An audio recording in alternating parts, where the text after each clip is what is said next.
आज हम पढ़ने वाले चैप्टर नंबर 2 जिसका नाम है is matter around us pure.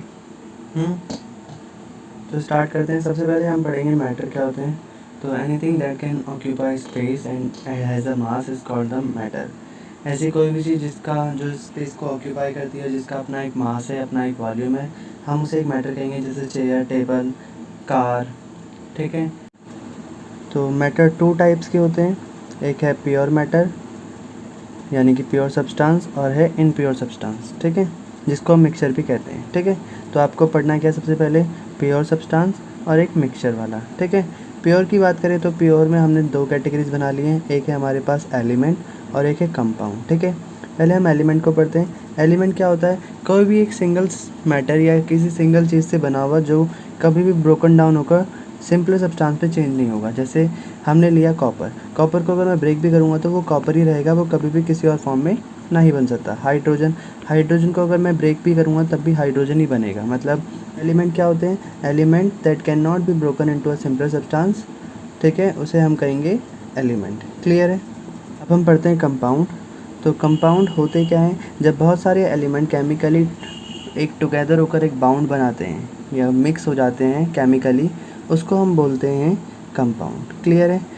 तो जब अगर हम इसको ब्रेक डाउन भी करेंगे तो ये वापस सिंपल छोटे छोटे एलिमेंट्स में डिवाइड हो जाएगा। जैसे हम लेते हैं एग्जांपल में वाटर का मॉलिक्यूल होता है H2O। ठीक है, तो ये एक कंपाउंड है जिसमें कौन कौन मिला है? हाइड्रोजन और ऑक्सीजन ने केमिकली बाउंड होकर एक कंपाउंड बनाया जिसे हम कहते हैं H2O। ठीक है, अगर ये ब्रेक डाउन भी होगा बाद में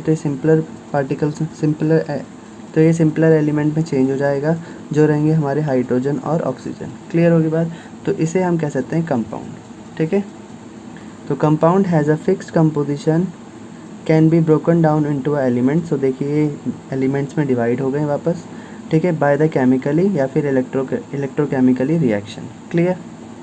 for example water, sugar, salt etcetera. Clear? अब हम बात करते हैं इनप्योर सब्सटेंस की, जिसको हम मिक्सचर भी कहते हैं।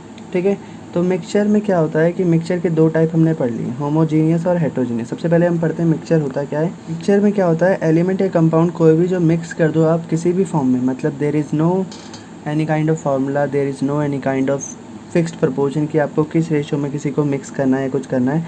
आप बस जस्ट क्या करिए, आप 2 चीज़ों को मिला दीजिए, हम उसे बोलते हैं मिक्सचर। क्लियर होगी बात? फॉर एग्जांपल अगर मैं मिक्सचर के लिए एग्जांपल लूँ तो जैसे मैंने ले लिया यहाँ पर सैंड एंड शुगर। जैसे हमने करा सैंड और शुगर को मिला दिया, for example sugar and water etcetera. तो these are the example of the mixture. Clear? तो मिक्सचर 2 टाइप के होते हैं। अब हम पढ़ेंगे टाइप्स ऑफ मिक्सचर। तो एक होता है होमोजीनियस मिक्सचर और एक होता है हेटेरोजीनियस मिक्सचर। होमोजीनियस मिक्सचर क्या होता है? जिसके अंदर एक यूनिफॉर्म कंपोजिशन हो। यूनिफॉर्म कंपोजिशन का मतलब है जब आप 2 चीज़ों को मिलाएं तो वो एग्जैक्टली आपस में घुल जाएंगी।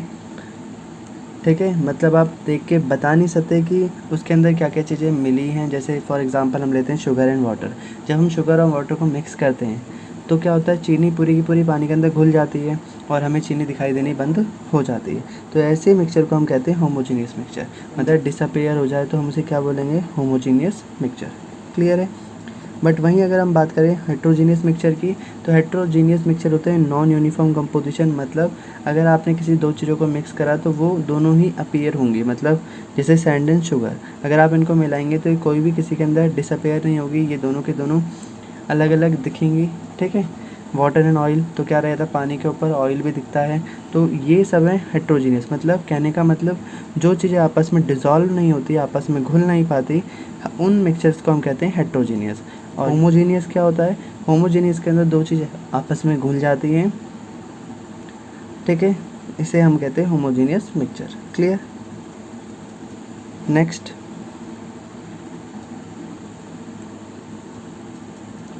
एलिमेंट की डेफिनेशन तो हम आप ऑलरेडी पहले ही पढ़ चुके हैं। एलिमेंट क्या होते हैं? It is a type of pure substance which can not be split into 2 और मोर सिंपलर सब्सटेंस। एलिमेंट वो होता है जो कभी भी ब्रेक डाउन होगा, कभी दूसरे या किसी और सिंपलर सब्सटेंस में ब्रेक डाउन नहीं होगा। और अगर ऑक्सीजन है तो ऑक्सीजन को अगर हम ब्रेक डाउन करेंगे तो वो वापस ऑक्सीजन के ही मॉलिक्यूल बनाएगा। क्लियर है? हाइड्रोजन है तो वो हाइड्रोजन में ही ब्रेक डाउन होगा। क्लियर होगी बात? मतलब ये कभी भी डिवाइड होकर या स्प्लिट होकर किसी दूसरे सब्सटेंस में चेंज नहीं होंगे। तो इसे कहते हैं हम एलिमेंट। क्लियर? ठीक है। प्योर सब्सटेंस क्या होंगे, ऐसी चीज़ें जो सिर्फ एक चीज़ से मिलके बना हो उसे हम क्या कहेंगे, प्योर सब्सटेंस। तो एलिमेंट एक प्योर है क्योंकि एलिमेंट को कितना भी आप स्प्लिट कर लो या डिवाइड कर लो वो कभी भी अलग किसी अलग सब्सटेंस में चेंज नहीं हो सकता। क्लियर। तो अब हम बात करते हैं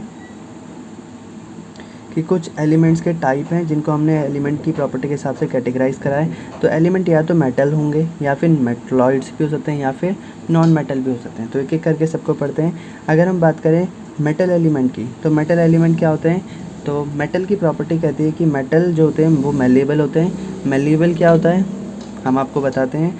मेलेबल जैसे एक आपके पास एक थिन शीट ऑफ आयरन है, सपोज़ आपके पास एक आयरन की शीट है, ठीक है। तो जब भी अगर आप हैमरिंग करेंगे, आयरन को हैमरिंग करेंगे, ठीक है, तो वो एक थिन शीट में कन्वर्ट होती रहेगी। तो वो एक थिन शीट में कन्वर्ट हो जाएगी। इस प्रॉपर्टी को हम कहते हैं मेलेबल, मतलब जिसके अंदर अगर हम किसी भी आयरन की शीट को अगर हैमरिंग करें तो वो धीरे धीरे थिन शीट में कवर होती रहेगी, उसकी जो थिकनेस है वो कम होती रहेगी, तो उसे हम कह सकते हैं मेलेबल, ठीक है। So second property ductile. Ductile में क्या होता है कि आप मेटल को जो है वो पतली पतली तार में भी कन्वर्ट कर सकते हैं। जैसे गोल्ड होता है, गोल्ड को हम कितना भी पतला बारीक तार में कन्वर्ट कर लेते हैं ज्वेलरी के पर्पज़ के लिए। तो मेटल क्या होते हैं, हमारे डक्टाइल भी होते हैं। और थर्ड प्रॉपर्टी मेटल की है कि metal are the good conductor of heat.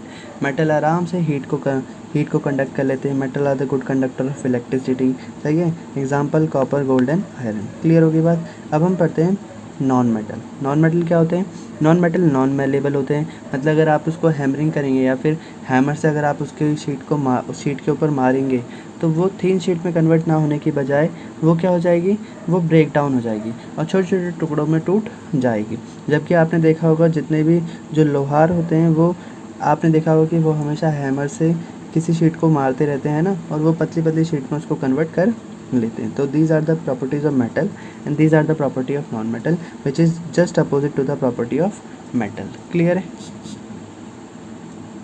तो फर्स्ट है नॉन मेलेबल होते हैं नॉन मेटल, नॉन डक्टाइल होते हैं।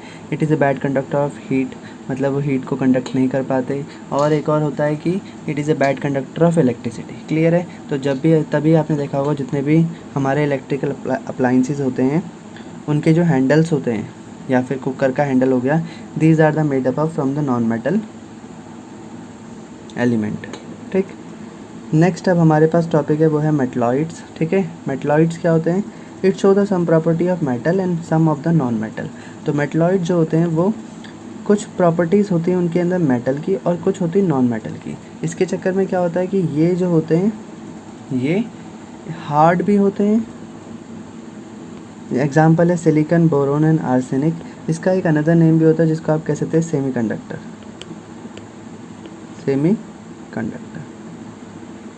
Clear. Next compound. Compound already हम पढ़ चुके हैं, अब हम एक डेफिनेशन में इसको पढ़ लेते हैं एक बार। तो compound is a pure substance, ये भी एक प्योर सब्सटेंस का एक पार्ट होता है। पर कंपाउंड बनता कैसे, कंपाउंड एलिमेंट्स को जब हम केमिकली कंबाइन करते हैं, मतलब केमिकली का मतलब है अगर हम दो एलिमेंट को अगर रिएक्ट करवाएं तो वो क्या बनेगा, तब जाके वो कंपाउंड बनेगा। फॉर एग्जांपल हम ले लेते हैं हाइड्रोजन और ऑक्सीजन, ठीक है। ये जस्ट एक फॉर्मूला है, ठीक है। सपोज़ मान लो हम H2O को कन्वर्ट करें तो आपका बनेगा H, और हाइड्रोजन और ऑक्सीजन को अगर हम कंबाइन करें तो वो बनाते हैं H2O को। बट ऐसा नहीं कि आपने कितना भी हाइड्रोजन ले लिया और कितना भी ऑक्सीजन ले लिया और दोनों को मिला दिया, ऐसा नहीं है। It is a compound. तो कंपाउंड का क्या होता है, अपना एक रेशो होता है कि किस रेशो में आपको उसको मिक्स करना है। तो वह जो H2O का रेशो है वो कंपोजिशन का वो है 1:8। क्लियर है। तो जब हम इस रेशो में H2O को ऐड करेंगे तो तब जाके हमारा वाटर बनता है। क्लियर होगी बात। तो इसलिए हम कुछ प्रॉपर्टी पढ़ने वाले हैं, ध्यान से पढ़ते हैं इनको। देखिए फर्स्ट प्रॉपर्टी, पहले हम एलिमेंट कंपाउंड की डेफिनेशन पढ़ लेते हैं। तो compound is a pure substance made up of 2 और मोर element chemically combine in a definite ratio. तो क्लियर होगी बात। कंपाउंड क्या होते हैं, जो बहुत सारे एलिमेंट से मिलके बना हो, ठीक है, जिनका एक डेफिनेट रेशो, मतलब डेफिनेट रेशो का मतलब अगर वाटर का रेशो जैसे ये होता है, अगर आपको वाटर बनाना है तो आपको हाइड्रोजन और ऑक्सीजन को 1:8 के रेशो में कंबाइन करना होगा, सही है। तो हम पढ़ते हैं कि करके डेफिनेशन। फर्स्ट है कि characteristic of compound, first point है हमारा, the properties of compound differ from the property of compound differ from those of its constitute. तो देखिए, ये एक हाइड्रोजन की प्रॉपर्टी थी, ये हाइड्रोजन का एलिमेंट है, ये हमारा ऑक्सीजन का एलिमेंट है, बट जो ये कंपाउंड बना ये टोटली इन दोनों से डिफरेंट है। तो जो इसकी प्रॉपर्टी होगी वो ना तो ऑक्सीजन की होगी ना तो हाइड्रोजन की होगी, ये दोनों से डिफरेंट होगा। क्लियर होगी बात। तो कंपाउंड में क्या होता है, पहला तो इनकी प्रॉपर्टी जो होती है वो बाकी से अलग होती है, बाकी मतलब इन दोनों एलिमेंट से अलग होगी, first property.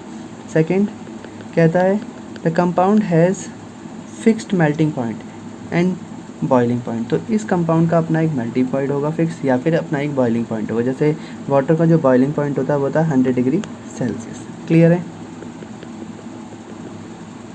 And compound is a homogeneous substance. तो कंपाउंड जो होते हैं वो किस कैटेगरी में अंदर आते हैं, होमोजीनियस के अंदर आते हैं, क्योंकि ये डिसिपेयर हो जाते हैं, मतलब हमें नहीं पता वाटर के अंदर हाइड्रोजन क्या है और ऑक्सीजन क्या है, तो हम ये कभी भी पता नहीं लगा सकते, मतलब ये अब टोटली डिज़ोल्व हो चुके हैं एक दूसरे के अंदर, तो इसलिए ये एक होमोजीनियस सब्सटेंस है। Constitute element can be separated by the chemical process. अगर हमें इस H2O के अंदर अगर H और O को अलग अलग करना है, हाइड्रोजन और ऑक्सीजन को अलग अलग करना है, तो ये प्रोसेस ओनली केमिकली प्रोसेस से ही संभव है, या वरना ये प्रोसेस संभव ही नहीं है। तो yes, constitute element can be separated by the chemical process. Clear है। और एक और प्रॉपर्टी है, वो ये है कि the composition of each substance is always fix. तो अगर हम बात करें कि इन दोनों को जो मिलाने का जो सब्सटेंस का, इन दोनों को मिलाने का जो फॉर्मूला है वो एक रेशो होता है जो कि एक फिक्स्ड होता है। तो जैसे अगर मैं बात करूं H और O की, तो इसका जो रेशो है वो कितना है, 1:8। क्लियर है। तो 1:8 के रेशो में ही जब हम इसको मिलाएंगे तभी वाटर बन सकता है। क्लियर होगी बात। 1:8 का रेशो मतलब, इसका मतलब क्या है तो मैं आपको बता देता हूँ। Suppose 1 gram of hydrogen mix with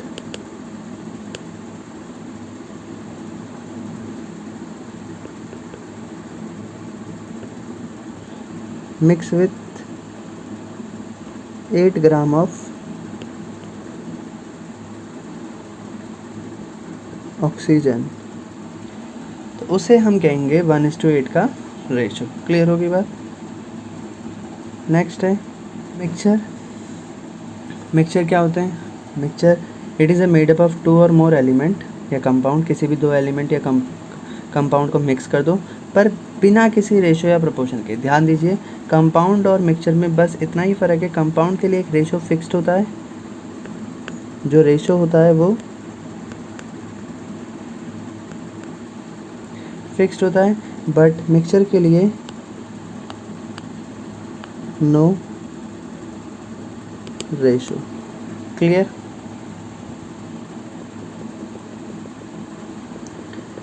तो अब हम पढ़ लेते हैं इनकी प्रॉपर्टीज़ ऑफ मिक्सचर।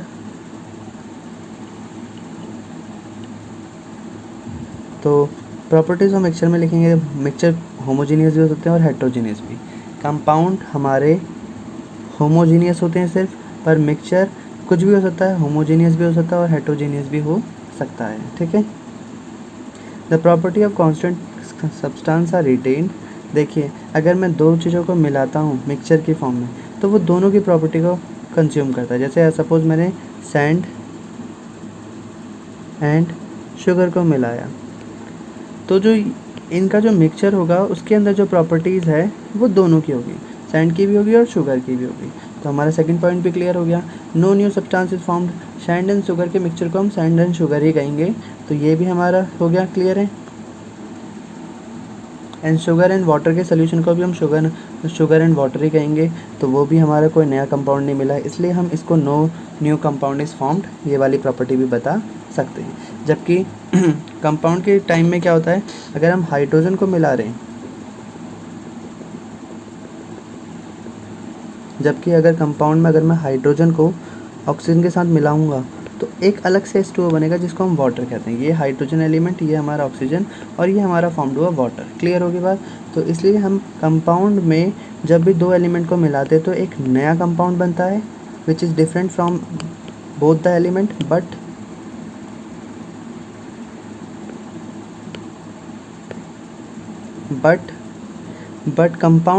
मिक्सचर के केस में ऐसा नहीं होता। क्लियर है। Element can be separated by the simple physical process. जैसे मान लिया अगर आपने सैंड एंड शुगर को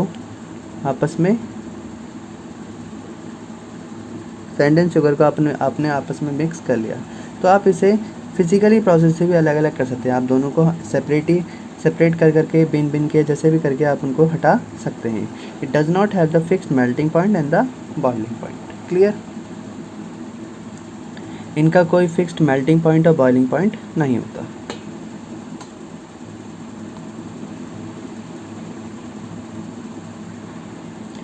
नेक्स्ट है द सेपरेशन ऑफ मिक्सचर्स। तो मिक्सचर्स को सेपरेट करने के यहाँ पर बहुत सारे मेथड हैं। ये हम मेथड के नाम लिखे गए हैं। These are the 5 types of method, separation method, and ये इनके कुछ टाइप्स ऑफ मिक्सचर हैं। कैसे हम इनको एक्सप्लेन करेंगे अगली वीडियो में। तो अब हम कुछ डिफरेंस पढ़ लेते हैं। What is the difference between the physical and the chemical change which is very important. तो देखिए फिजिकल चेंज और केमिकल चेंज में क्या होता है।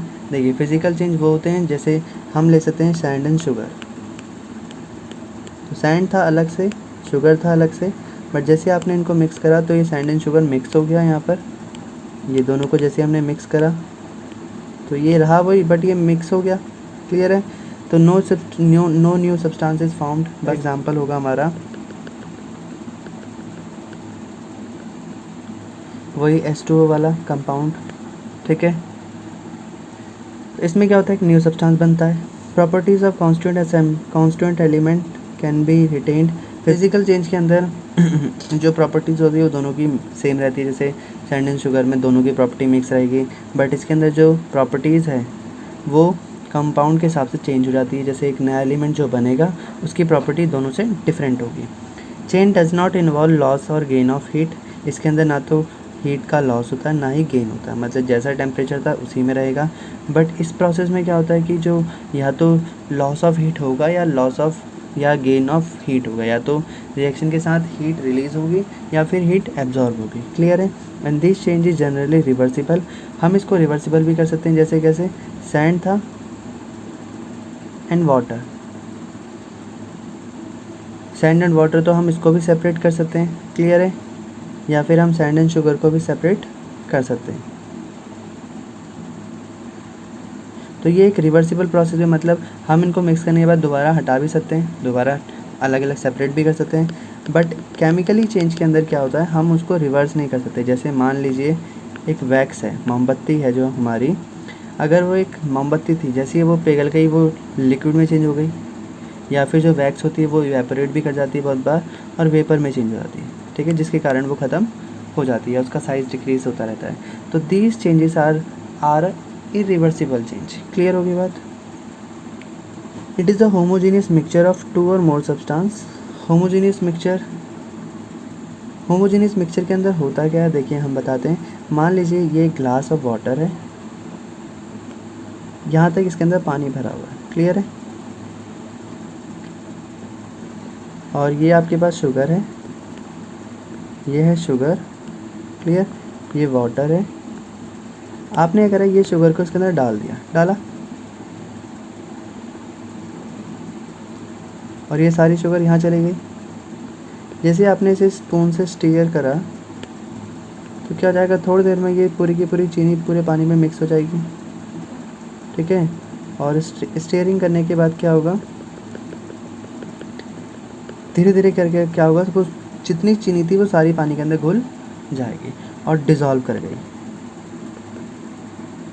ठीक है। Dissolve in water. क्लियर।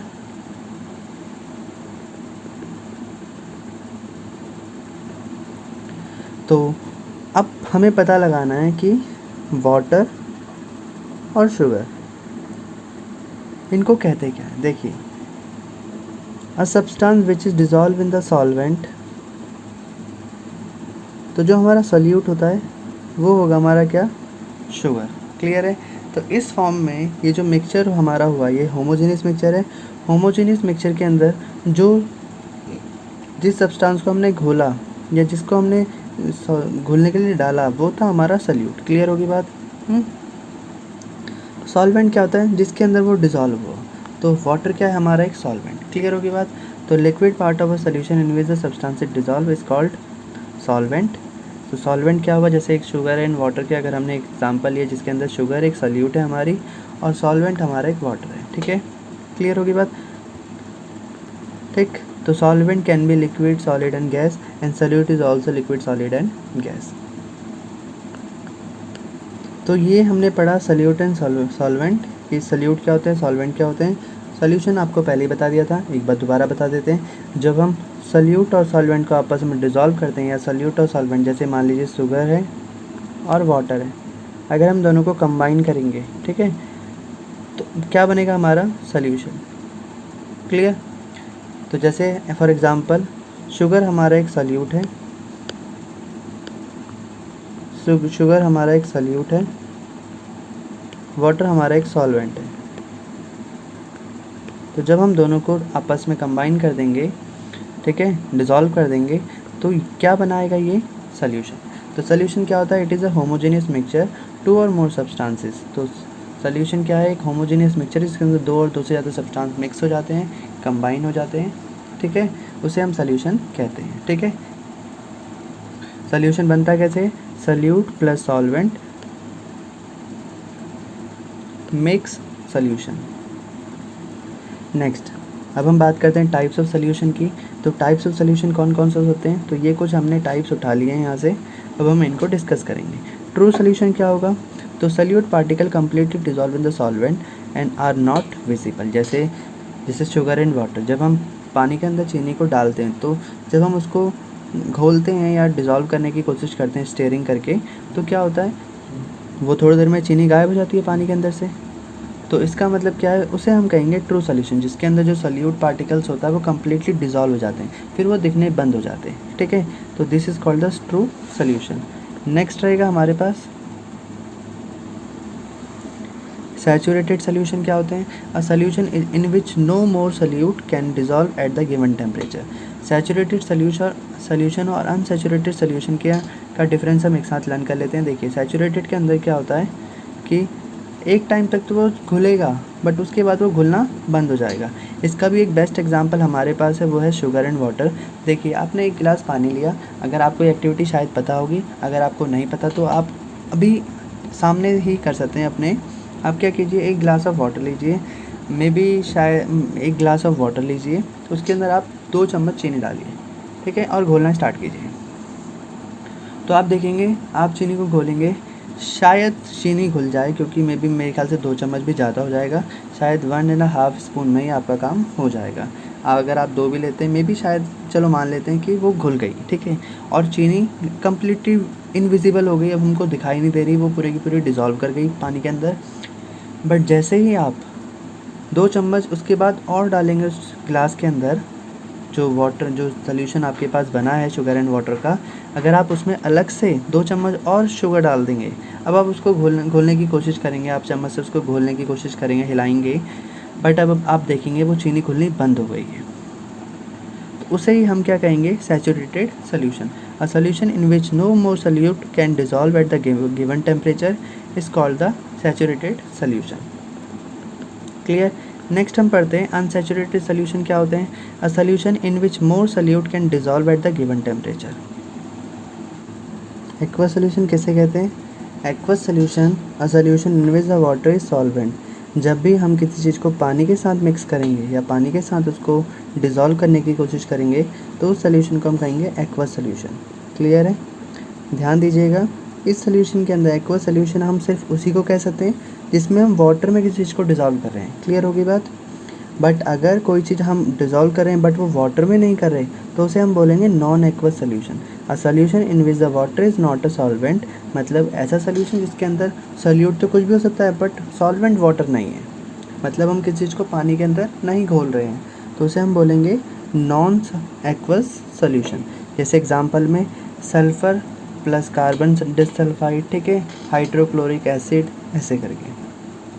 देखिए सोल्यूशन कैन बी डिल्यूट और कंसनट्रेटेड दोनों हो सकता है, ठीक है, depending on the amount of solute dissolve in a solvent. तो अभी हमने पढ़ा सोल्यूशन कैन बी डिल्यूट और कंसनट्रेटेड कुछ भी हो सकता है। तो ये करता है डिपेंड सल्यूट के अमाउंट पर कि आप किसी सॉल्वेंट के अंदर कितना सल्यूट डाल रहे हैं। अब सल्यूट और सॉल्वेंट तो आपको पता चली होगा, जैसे वाटर एंड शुगर के सोल्यूशन के अंदर सॉल्वेंट वाटर होता है और सल्यूट हमारा शुगर होता है। क्लियर होगी बात? देखिए वाटर और शुगर के सल्यूशन में अगर आपका वाटर ज़्यादा है और शुगर कम है, शुगर आपका सल्यूट होता है, सल्यूट, वाटर आपका सॉल्वेंट होता है। तो ध्यान दीजिए, जब सल्यूट की मात्रा कम होगी, जब सल्यूट की मात्रा कम होगी तो उस केस में, जब सल्यूट की मात्रा कम होगी, कहने का मतलब जब सल्यूट आपका कम होगा और सॉल्वेंट आपका ज़्यादा होगा, तो उस केस में हम इसे बोल सकते हैं, जो कौन सा सल्यूशन होगा, ये सल्यूशन होगा हमारा डिल्यूट सल्यूशन। कैसा सल्यूशन होगा? Dilute solution. क्लियर है? ठीक। बट अगर वहीं सॉल्वेंट और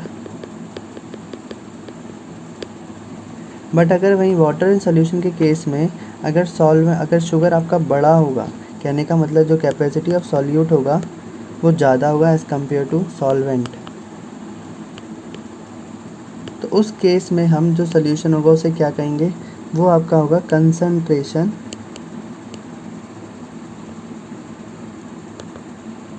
सॉल्यूशन, ये कंसंट्रेटेड सॉल्यूशन।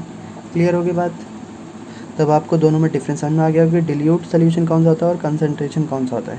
जैसे मान लीजिए अगर आपने एक चीनी ली, मतलब शुगर एंड वाटर का सॉल्यूशन लिया, बट अगर उसके अंदर वाटर की कैपेसिटी ज़्यादा है और शुगर की कम है, तो वो आपका बनेगा डिल्यूट सॉल्यूशन। बट अगर शुगर एंड वाटर के केस में अगर आपकी वाटर की कैपेसिटी कम है या वाटर का अमाउंट कम है और शुगर का अमाउंट ज़्यादा है, तो आप बोल सकते हैं उसको एक कंसंट्रेटेड सॉल्यूशन। आप ऐसे ही कुछ और भी ले सकते हैं, जैसे मान लीजिए अगर आपने लिया एक वाटर और आपने HCl लिया, ठीक है, तो HCl की कैपेसिटी अगर ज़्यादा है और वाटर की कम है, तो आप बोलेंगे उसे कंसंट्रेटेड सॉल्यूशन। बट अगर वाटर की कैपेसिटी ज़्यादा है और HCl की कैपेसिटी कम है, तो आप बोलेंगे इसको डिल्यूट सॉल्यूशन। क्लियर होगी बात? तो ये कंसंट्रेशन ऑफ सॉल्यूशन निकालने का फॉर्मूला है। देखिए अगर आपको किसी भी सॉल्यूशन के अंदर अगर आपको कंसंट्रेशन निकालना है, अभी हमने पढ़ा था कंसंट्रेशन कब आता है? जब सॉल्यूट इज़ बिगर होता है, मतलब कह सकते हैं ज़्यादा हो सकता है, या मोर लिख सकते हैं आप यहाँ पर, देन सॉल्वेंट। क्लियर?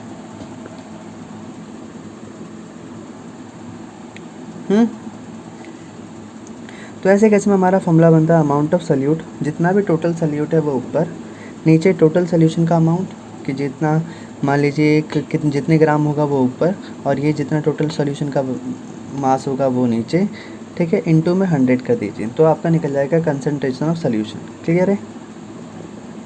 नेक्स्ट ऐसे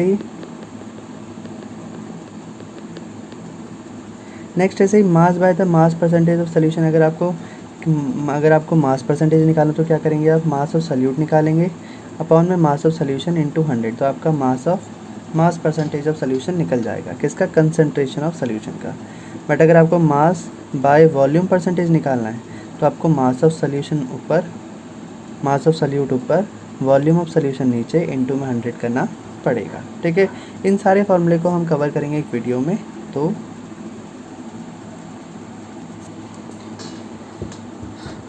अब हम पढ़ने वाले हैं व्हाट इज़ सस्पेंशन। सस्पेंशन क्या होता है? तो suspension is a heterogeneous mixture. ये एक हेट्रोजीनियस मिक्सचर है जिसके अंदर 2 और मोर सब्सटेंस को हम मिक्स कर देंगे। In it the particle are suspended throughout the solution in a bulk. क्या होता है? देखिए, जब भी जैसे ये एक तो सोल्यूशन है जिसके अंदर कम्प्लीटली डिज़ोल्व है चीज़, अगर कोई चीज़ किसी के अंदर कम्प्लीट डिज़ोल्व हो जाती है तो हम उसे बोलते हैं सोल्यूशन। बट इन सस्पेंशन के केस में क्या है कि कोई भी चीज़ किसी के अंदर डिज़ोल्व नहीं होगी। जैसे मान लीजिए एक वाटर है जिसके अंदर मैंने डाल दिया सैंड इन वाटर का सोल्यूशन है, तो क्या होगा? वाटर के अंदर सैंड कुछ ऐसी पूरी तरफ फैल जाएगी। ठीक है, so that is why it is also called the heterogeneous mixture. ठीक, तो the particles are suspended throughout the solution in a bulk. तो बल्क में क्या होगा, चारों तरफ पूरे पानी के फैल जाएंगे and can easily be seen by the necked आई। चारों तरफ फैल जाएंगे and can easily be seen by the naked eyes, और हम इनको नेक्ड आइज से देख भी सकते हैं। And can easily be seen by the naked eyes, और हम इनको नेक्ड आइज से देख भी सकते हैं क्योंकि ये साइज़ में काफ़ी ज़्यादा बड़े होते हैं। ठीक है। The hence the particles of the solute do not dissolve in the solution are rather suspended. ये डिजॉल्व तो हो नहीं सकते पूरे सोल्यूशन के अंदर, जैसे सैंड और वाटर कभी डिजॉल्व नहीं हो सकते। तो ये पूरे पानी के अंदर ऐसे स्कैटर्ड करते रहेंगे, पूरे पानी में फैलते रहेंगे, और जब हम इनको अनडिस्टर्ब करेंगे, मतलब अगर हम इनको कुछ टाइम के लिए छोड़ देंगे, तो ये एक प्रेसिपिटेट की तरह नीचे बॉटम में किसी भी ग्लास ऑफ वाटर के नीचे जाके सेटल डाउन हो जाएंगे। क्लियर है? इनसे बचने का मतलब, अगर आप चाहें तो इनको सेपरेट भी कर सकते हैं। तो इनसे सेपरेट करने का आपके पास एक मेथड है जिसको हम बोलते हैं फिल्ट्रेशन। तो फिल्ट्रेशन के मेथड के थ्रू आप इन्हें सेपरेट भी कर सकते हैं। क्लियर होगी बात? तो आपको पता होना चाहिए। सस्पेंशन को अगर हम सेपरेट करना चाहते हैं, जैसे मान लीजिए अगर हमारे पास सैंड एंड वाटर है, तो हम उसको क्या, सपोज अगर आपके पास सैंड एंड वाटर का सोल्यूशन है, सैंड एंड वाटर का सपोज आपके पास सोल्यूशन है, तो आप क्या कर सकते हैं, उसको आप सेपरेट भी कर सकते हैं by the filtration process. Clear होगी बात? और भी अगर आपको कॉमन एग्जांपल चाहिए तो है mixture of chalk and water, muddy water, मतलब मड प्लस वाटर, चॉक और वाटर का सोल्यूशन। ऐसे ही सोल्यूशन नहीं कहेंगे, हम इसे मिक्सचर कहेंगे क्योंकि सोल्यूशन तो वो होता है जो कम्प्लीटली डिज़ोल्व हो जाता है। फ्लोर एंड वाटर का mixture, dust particles of air का, हवा में भी क्या होता है, आपने देखा होगा कि हवा में डस्ट पार्टिकल्स जो होते हैं वो मिक्स होते रहते हैं, तो हम उसे भी मिक्सचर कह सकते हैं, वो भी एक हेट्रोजीनियस मिक्सचर है। फॉग हो गया, milk and magnesia etcetera. Clear है? कैरेक्टरिस्टिक या प्रॉपर्टीज़ ऑफ सस्पेंशन पे ध्यान देते हैं। सस्पेंशन आता है हेट्रोजीनियस इन मिक्सचर। अभी हमने पढ़ा कि जो सस्पेंशन होते हैं वो हेट्रोजीनियस मिक्सचर के होते हैं क्योंकि ये डिज़ोल्व तो हो नहीं सकते। तो फर्स्ट पॉइंट कवर है हमारा। Second, the particle of the solute do not dissolve in the solvent, rather they remain suspended in bulk through out. तो हमने ये भी देखा है कि जो पार्टिकल्स, जो सल्यूट होता है, सल्यूट क्या होता है, जैसे वाटर एंड शुगर में शुगर एक सल्यूट है, ऐसे ही सैंड एंड वाटर के अंदर जो सैंड है वो सल्यूट है। अब सैंड डिज़ोल्व तो हो नहीं सकती, तो वो पूरे वाटर के अंदर क्या होगी, सस्पेंडेड की तरह रहेगी। ठीक है। And the size of a particle of suspension is very large. इनका जो पार्टिकल्स होते हैं सस्पेंशन के, जैसे सैंड है, उसका जो साइज़ होता है काफ़ी ज़्यादा लार्ज होता है। लार्ज होने के कारण क्या होता है, वो हमको दिखाई देती है, मतलब हम उसको नेक्ड आई से देख भी सकते हैं। It show the Tyndall effect. Tyndall effect के लिए आपके सामने एक पिक्चर आ रही होगी। टिंडल इफेक्ट होता क्या है, हम आपको बताते हैं। मान लीजिए अगर आपके पास एक सोल्यूशन है, जैसे आपके पास एक मिक्सचर ऑफ सस्पेंशन है जिसके अंदर एक ग्लास के अंदर आपके पास वाटर है और उसी के अंदर जैसे सैंड है सपोज। ठीक है। तो जैसे अगर आप बीम ऑफ टॉर्च की, जैसे अगर आप टॉर्च की लाइट उसमें से पास करेंगे, तो आप देखेंगे जो लाइट ऑफ बीम है वो उसके मिक्सचर से पास होके जा रही है। तो आप देख सकते हो जो बीम ऑफ लाइट है वो विजिबल हो रही है। तो इसी को हम कहते हैं टिंडल इफेक्ट। क्लियर है? एग्जाम्पल के लिए आपके सामने एक पिक्चर आ जाएगी। When it is left for the some time, the particles get settled in the bottom। अगर हम इसको थोड़ी देर के लिए छोड़ दें, ठीक है, अगर पानी के अंदर सपोज अगर आपके पास सैंड एंड वाटर का सोल्यूशन है या मिक्सचर है एक ग्लास के अंदर, तो आप देखेंगे कि जो सैंड होती है जितनी भी, वो पानी के बॉटम में सेटल्ड हो जाएगी। So it is not, therefore it is not stable. ठीक है। थर्ड प्रॉपर्टी भी हो गई हमारी। एंड नेक्स्ट है हमारे पास, the particles in it can be separated through the process of filtration. हम इसे किस मेथड से सेपरेट कर सकते हैं, वो है एक ही मेथड जिसको हम बोलते हैं फिल्ट्रेशन। क्लियर है? Next, it does not scattered light when the particles are settled. देखिए दोनों में फ़र्क है, इन दोनों में डिफरेंस क्या है। ये बीम ऑफ लाइट को तब पास करता है जब पूरे, जैसे मान लीजिए ग्लास है और सैंड जो है अभी वो अनडिस्टर्ब्ड है और वो चारों तरफ पूरे ग्लास में ही आपके क्या है। ठीक है। बट अगर यही जो ग्लास है, अगर यही ग्लास में सैंड अगर बॉटम में सेटल्ड हो गई, अब तो बाकी यहाँ पर कोई सैंड नहीं है, तो ऐसे केस में क्या होगा, तो जो पार्टिकल्स तो ये जो लाइट है इसको स्कैटर्ड नहीं कर पाएगी। The beams are settled because in this case the suspension break. अब हम पढ़ने वाले हैं कोलॉइडल सोल्यूशन। कोलॉइडल सोल्यूशन क्या होते हैं? The particles of colloid are uniformly spread. Colloidal solution के अंदर क्या होते हैं, जो पार्टिकल्स होते हैं कोलॉइड के, वो चारों तरफ सोल्यूशन में स्प्रेड करते हैं। ठीक है। Due to the relatively smaller in size, क्योंकि जो पार्टिकल्स में जो कोलोइडल के पार्टिकल्स होते हैं वो साइज़ में काफ़ी ज़्यादा छोटे होते हैं, काफ़ी ज़्यादा इतने छोटे होते हैं कि हम उसको अपनी नेक्ड आई से भी देख नहीं सकते। तो as compare to that of the suspension, क्योंकि सस्पेंशन के जो पार्टिकल्स हैं वो लार्ज होते हैं, बट कोलोइडल के जो पार्टिकल्स होते हैं वो काफ़ी स्मॉलर इन साइज़ होते हैं। The mixture appears to be homogeneous, तो इसलिए क्या होता है हमें पता ही नहीं चलता कि वो सोल्यूशन के अंदर हैं भी या नहीं भी। जैसे फॉर एग्जांपल हम एक लेते हैं मिल्क का, तो मिल्क हमें दिखता है कि मिल्क के अंदर कोई पार्टिकल्स है ही नहीं, बट रियलिटी में जो मिल्क के अंदर जो पार्टिकल्स होते हैं वो कोलोइडल के पार्टिकल्स होते हैं। इसलिए मिल्क एक बेस्ट एग्जांपल है कोलोइडल सोल्यूशन का। क्लियर है? ठीक। तो साइज़ में पार्टिकल्स इतने छोटे होते हैं कि वो हमें दिखाई नहीं देते, इसलिए हमें मिल्क में कोई पार्टिकल दिखाई नहीं देते। ठीक। But actually a colloidal solution is a heterogeneous mixture. इसका मतलब मिल्क भी जो है वो एक हेट्रोजीनियस मिक्सचर का है। एग्जाम्पल ले लिया हमने मिल्क। क्लियर है? Next, because of the smaller in size of the colloidal particle we can not see with the naked eyes, but these particles can easily scatter a beam of visible light as observed in the activity 2.2। देखिए ये Tyndall effect of in colloidal solution, ये Tyndall effect in colloidal solution है, तो हम इसे भी देख लेते हैं। इसमें क्या देखिए, फर्स्ट वाला तो ये आपका सोल्यूशन है, तो ये आपका है सोल्यूशन और ये आपका है कोलोइडल सोल्यूशन। क्लियर है? दोनों में फ़र्क क्या, देखिए बीम ऑफ टॉर्च की जो लाइट है वो पास की गई, ये टॉर्च की लाइट यहाँ से आ रही है। देखिए इसमें जो सोल्यूशन के अंदर है वो बीम ऑफ लाइट विजिबल नहीं है, बट जैसे ये लाइट कोलोइडल सोल्यूशन से पास हुई तो बीम ऑफ लाइट जो होगी वो सोल्यूशन के अंदर भी विजिबल होगी। ठीक है, और यहाँ से पास कर जाएगी। तो इसे हम कहते हैं टिंडल इफेक्ट ऑफ कोलोइडल सोल्यूशन, जिसके अंदर हम देखेंगे जो बीम ऑफ लाइट है visible in the solution of colloidal solution है। क्लियर होगी बात? नेक्स्ट आते हैं हम, the Tyndall effect can also absorb when the fine beam of light enters through the room through a small hole. This happens due to the scattering of light by the particle of dust and smoke in the air।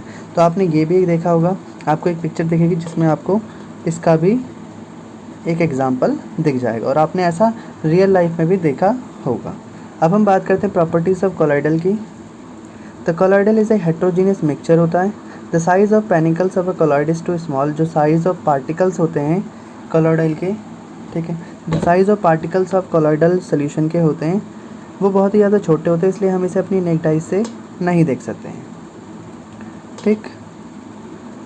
The colloidal are big enough to scatter a beam of light passing through if make it the path visible. अभी हमने देखा, देखिए इसमें क्या था, जो visible of light है वो पाथ क्लियर हो रहा है यहाँ पर, तो हम इसे भी देख सकते हैं। थर्ड प्रॉपर्टी भी। फोर्थ प्रॉपर्टी है they do not settle down when they left undisturbed. जैसे हमने जो सस्पेंशन पढ़ा था उसमें हमने देखा था कि जो अगर हम उसको अगर थोड़ी देर के लिए अगर अनडिस्टर्ब छोड़ दे तो सारे पार्टिकल्स बॉटम में सेटल्ड हो जाते थे। बट कोलोइडल सोल्यूशन के केस में जो पार्टिकल्स होंगे वो कभी भी बॉटम में जाके नहीं बैठेंगे, वो हमेशा ही पूरे सोल्यूशन के अंदर, जैसे ग्लास के अंदर सस्पेंशन के थ्रू आउट द ग्लास, मतलब वो पूरे ग्लास में ही मूव करते रहेंगे इस तरह से। क्लियर है? They can not be separated from the mixture by the process of filtration. Suspension में हम फिल्ट्रेशन की मदद से उसको सेपरेट कर लेते हैं, बट यहाँ पर हम फिल्ट्रेशन यूज़ ही नहीं कर सकते। क्यों? क्योंकि जो पार्टिकल है साइज़ में इतने छोटे हैं कि हम इसको देख ही नहीं सकते, तो सोचिए फ़िल्टर कैसे करेंगे। तो इसलिए हमने एक स्पेशल टेक्निक बनाई है इस सेपरेशन के लिए, यानी कि कोलोइडल सोल्यूशन के सेपरेशन के लिए हमने जो स्पेशल टेक्निक का इस्तेमाल करा है उसका नाम है सेंट्रीफ्यूगेशन। ठीक है, and this technique can be used to separate the colloidal particle.